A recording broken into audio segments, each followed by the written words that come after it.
Hello and good afternoon, everyone. I'm day weather meteorologist Don Watzel with a look at your afternoon video update for Friday, November 27th.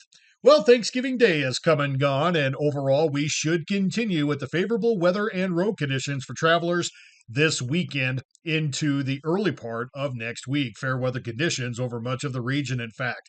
Temperatures will turn a little warmer for tomorrow over the eastern plains, primarily along and east of I 25.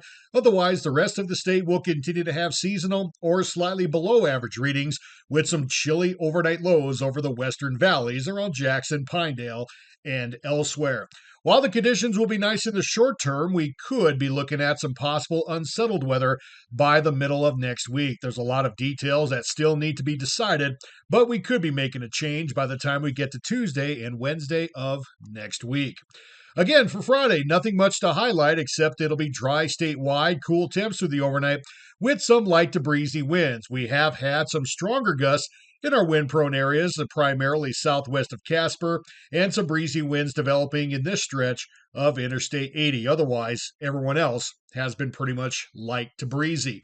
Then for your weekend, combining Saturday and Sunday, continue dry statewide, light to breezy winds, except again, we may get some stronger gusts in our gap wind areas, primarily in the central and south, Saturday afternoon and evening. One thing that could also kick up these winds will be a fast-moving trough of low pressure that will send a cold front overhead Saturday night. While it's going to pass through dry, it may kick up the winds a little bit around Cheyenne and up to Wheeling and Torrington a little bit by Saturday night. Otherwise, continue dry, light to breezy winds elsewhere, and cold overnight lows will continue. Here's a big reason why the weekend's going to be nice. We have a nice zonal flow that's continuing over Wyoming and the surrounding Rockies. We're also in between systems, if you will. This guy here is a cutoff flow that's actually a remnant from the trough that passed through the region during the day on Thanksgiving. It formed a cutoff low over the Four Corners and is continuing to slowly eject eastward, staying well out of the region. Also, here's that fast-moving trough that's going to come in by Saturday evening into early Sunday. This is at about 5 o'clock on Saturday afternoon. It'll send a cold front overhead, but again is going to pass through dry. It will, however, cool us off by Sunday afternoon and into early Monday. Now, here's a sample of what we could be looking at by late Tuesday and into Wednesday. This is early Wednesday morning, December 2nd. A big trough of low pressure might dive south out of Canada, and one possible solution is that it forms kind of a large embedded low over the central part of the country with two prominent shortwave pieces of energy overhead.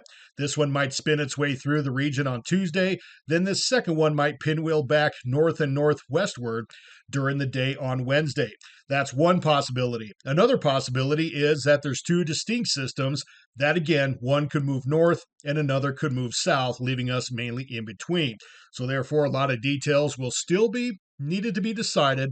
But nevertheless, we are looking to turn cooler by the middle of next week, starting December, and at least the mountain areas could be looking at some minor snow accumulations heading into Wednesday and early Thursday. Until then, enjoy the fantastic weather conditions. If you're traveling, be safe. Have a great weekend. We'll talk to you next time.